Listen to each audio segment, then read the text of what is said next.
दिवसाची सुरुवात येशूबरोबर.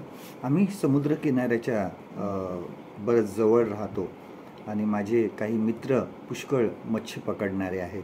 कधीकधी मी त्यांच्याबरोबर एकदा बोटीमध्ये सुद्धा आतमध्ये फिरण्यास जात असे आणि आतमध्ये गेल्यानंतर खूप भयंकर वाटतं का चारी बाजूला पाणी असतं आणि कधीकधी काळे ढग आल्यावर भीती वाटते की आता वादळ सुरू होईल का पावसाच्या दिवसामध्ये. परंतु एक इंद्रधनुष्य आपल्याला दिसतो आणि असं वाटतं की नाही, आता पाऊस पडणार नाही, कारण त्या इंद्रधनुष्य आलेलं आहे.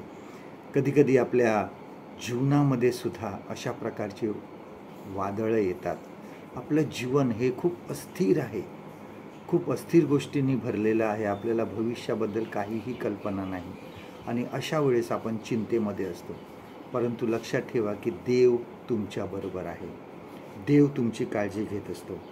भविष्यामध्ये काय होईल आपल्याला माहिती नाही, पण आपण देवाच्या कृपेने वेढले गेलेलो आहोत. हे आपण प्रत्येकाने लक्षात ठेवलं पाहिजे.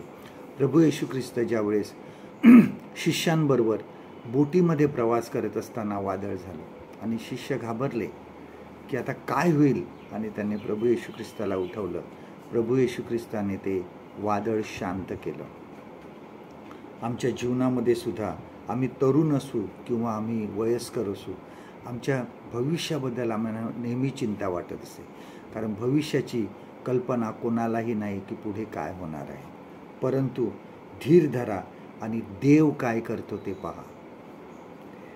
आपण जरी जीवनाच्या समुद्रामध्ये आहोत तरी पण देवाची कृपा आपल्या भोवती आहे. तो आपल्याला कधीही एकटं सोडणार नाही.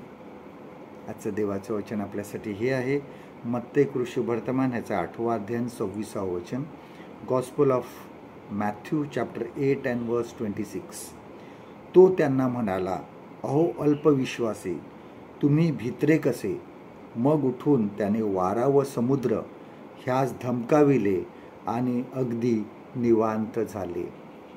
परमेश्वर करो आजचा दिवस तुमचा आशीर्वादित करो.